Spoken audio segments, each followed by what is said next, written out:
the sound man. What was the question? It's a question, have you ever had that same experience in awareness through movement lesson? Like there's a moment that you're almost like asleep, and then you become awake, and then you realize, oh, I've just thought something, or I've just sensed something. Haven't that ever happened to you? You just had 3 weeks of it. Wake up, wake up, wake up. Yeah. Something like that. So we're going to, I think how many of us are here? It seems like the contingent, the mob this morning is all not here yet. Is that right? That's my feel of it. It's somewhat diminished is a nice way of saying it. Yeah. And so what's going on in my mind is there a way that we can spend our time until those who are diminished in number arrive and we are our full complement? And I don't want to waste time. But my notion of what wasting time and what your notion of wasting time might be very two different things.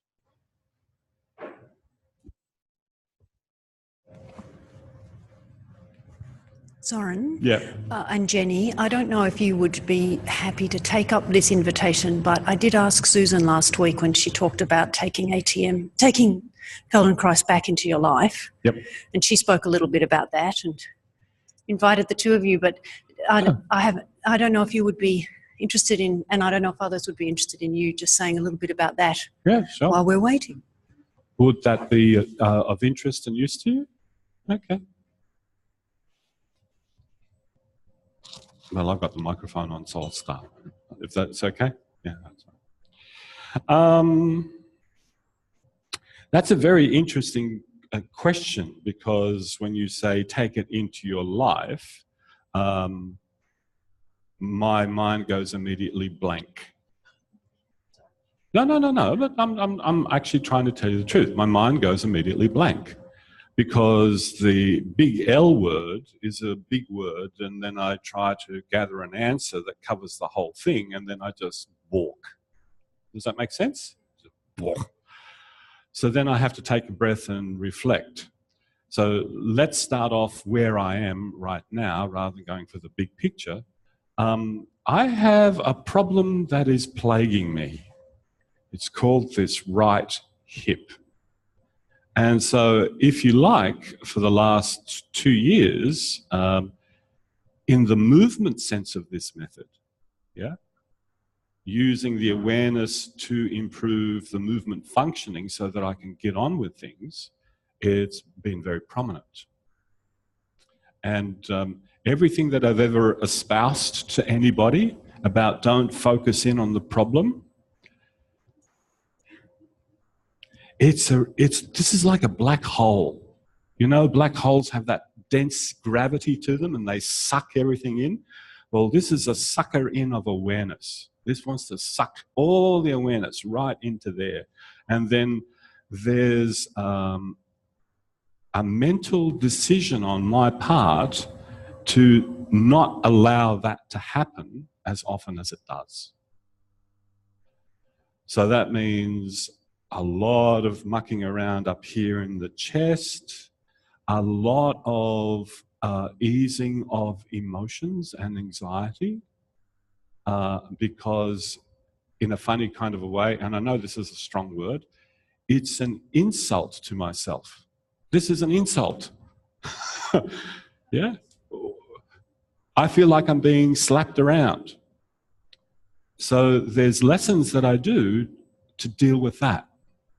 So on a physical level, on an emotional level, and then also on an existential level, this is the beginning, well, this is a real big sign that this is the commencement of the downhill slope. Do you know what I mean? This is like the pathway to death. That's what it is. And I have to cope with that. Because recovery is not so quick. Recovery is not so quick. When I was younger, recovery was quicker. So on a physical level, on an emotional level, and at an existential level, how do my ATM lessons? Oh, and if you haven't figured it out yet, that my personality type is I want to figure things out by myself. That's me. That's how I operate. Ruth can be very friendly and give me opinions, and I'll go, I need to work it out for myself. Yeah. So there's some life lessons that I never learned, but that's okay. So I was about to say. So on a lesson level, I've heard myself say to clients many, many times when they ask me, how will I keep this sensation, this feeling that I have at the end? And my response is, you need to keep recreating it. At an existential level, how do I keep my buoyancy in life and my attitude of buoyancy and not descend into the depths of despair or nihilism? You know, nothing's meaningful because it's all going to end. How do I keep that? I then have to answer myself in the same way. I need to continue to recreate the existential buoyancy to keep me going. So can you see, it's a multi-level thing for me. It's not just a single level. And about 4 weeks ago, I wasn't so much concerned with this. It was the existential stuff. But there's a possibility that life could end on that operating table. No, it's a statistical possibility. And having to face that, do I have an ATM lesson for that? Breathe, breathe, breathe, breathe, breathe, breathe. That lesson that you did yesterday about emptiness, that's a good lesson. Because it's not that kind of empty void, it's just that you're open to what comes.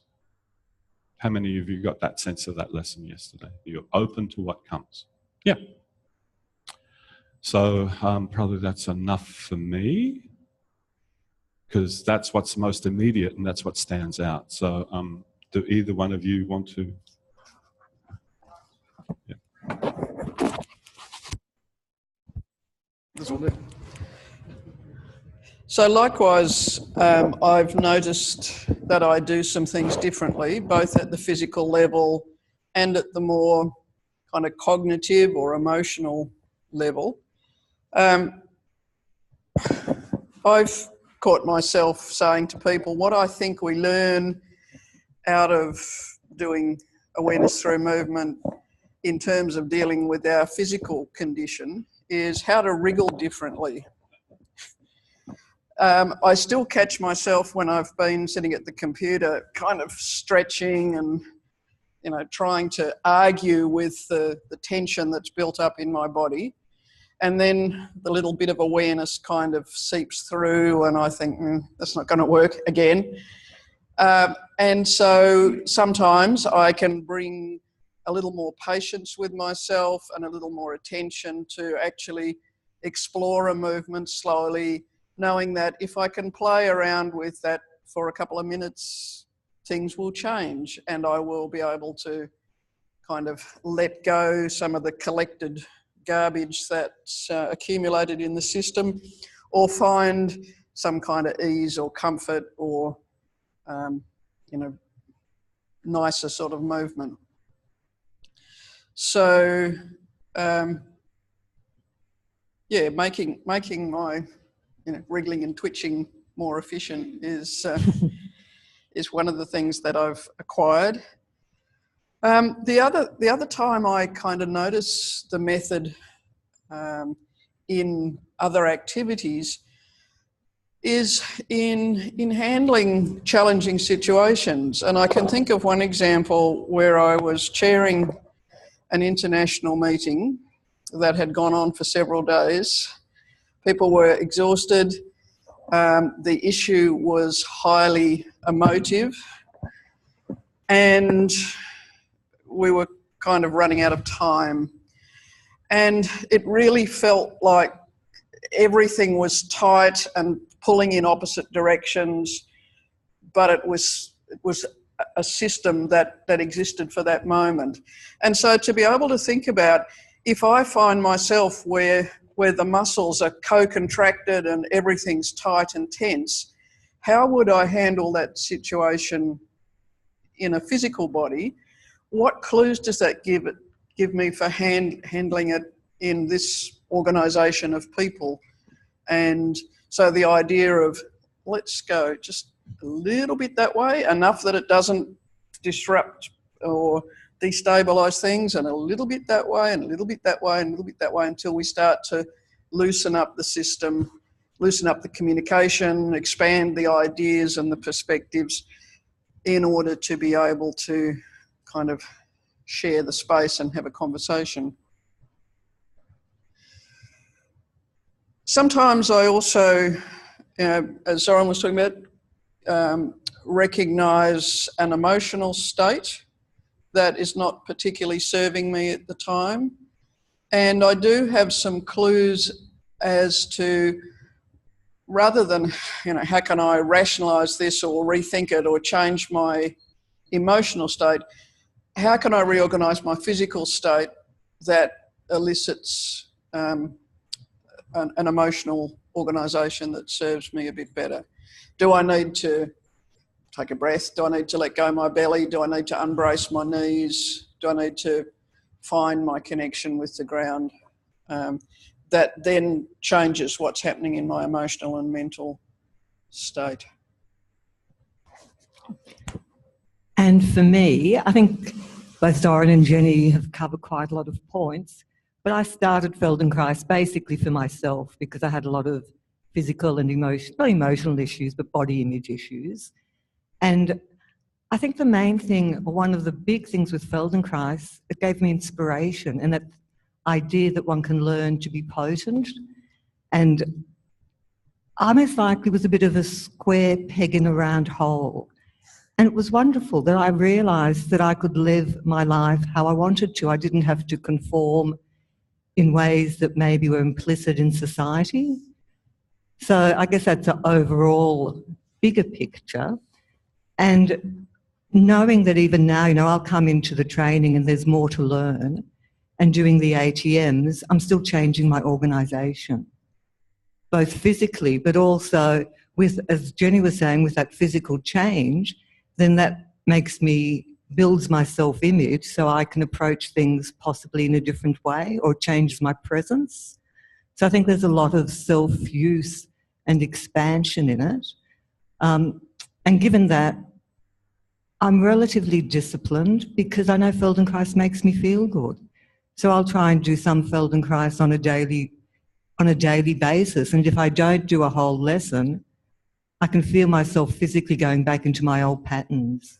So, why wouldn't I do it? Because it's just great. And then the other thing that I'm very lucky with, that I do my Aikido, which is, I see a lot of parallels between the two. But, over the years, I've played with that marriage in a sense of how I can organise myself better through Feldenkrais and then take that into Aikido and vice versa. And in terms of, I guess, again, maybe a bit big picture, but I try to approach things, say, in terms of effort, that if I'm really efforting with something and not getting anywhere, then I think of how can I do this differently? What other options are available to me? Is that the way I want to go? Is there another way of doing it? I might need to slow down. There's all the pacing things of, when you get tired, of how do you give yourself a micro break to refresh yourself? All those learning steps I think are wonderful to apply in many different ways. Just in that little gap, I want to pick up on something Ruth said. How many people in this room feel like square pegs in round holes? Okay, cool. This is good to just be aware of that. I'm a triangular peg in an octagonal hole. I didn't ask that option. I know, Maybe I know. there are others as well. Well, that was just an intro to language for tomorrow. Many ways of saying the same thing. Yeah. Now, if you want a real report how we use Feldenkrais in our lives, ask the people that we live with. No, don't.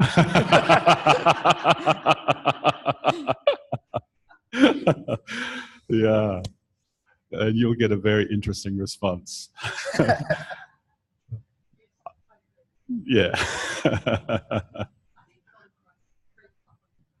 Yeah, absolutely. So Feldenkrais creeps up on you, if I can summarize. Yes, it creeps up on you and you start to integrate things into your life without even realizing it. So I find it very helpful, all your little subliminal messages, you know, Susan's little bits and pieces, you know. I was like, oh yeah, I can see that, yeah. So I find that stuff really, really helpful. Because I might be thinking that and then someone says it out loud and I'm like, oh yeah, okay. Yeah. I need to think about that. Yeah. So so in response to that, because I know if you talk to my partner Joanne, she'd give you a different slant on things. My husband would agree as well.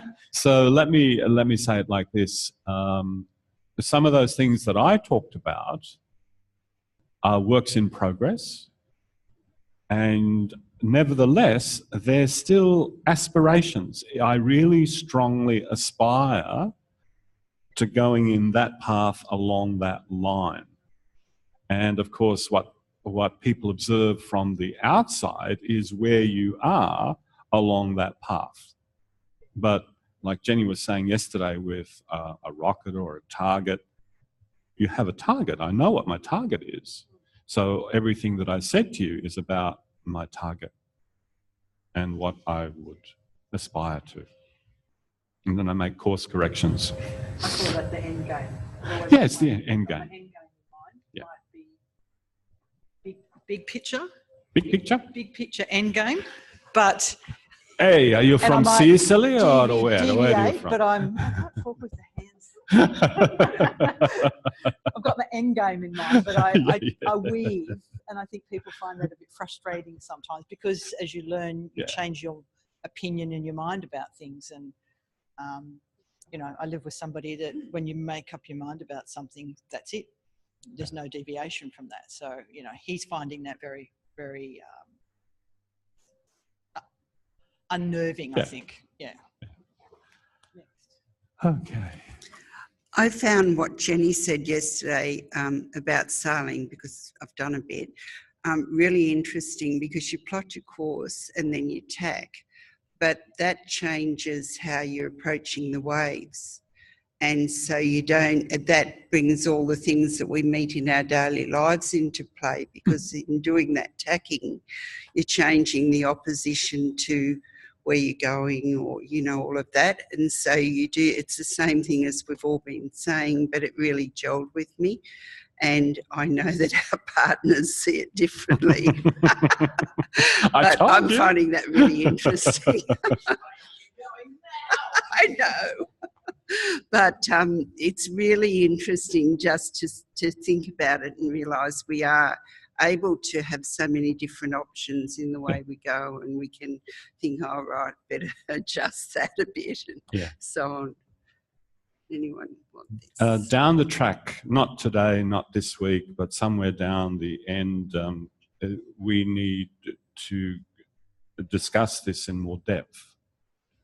This notion of who we are, our sense of self, and how that changes according to circumstance.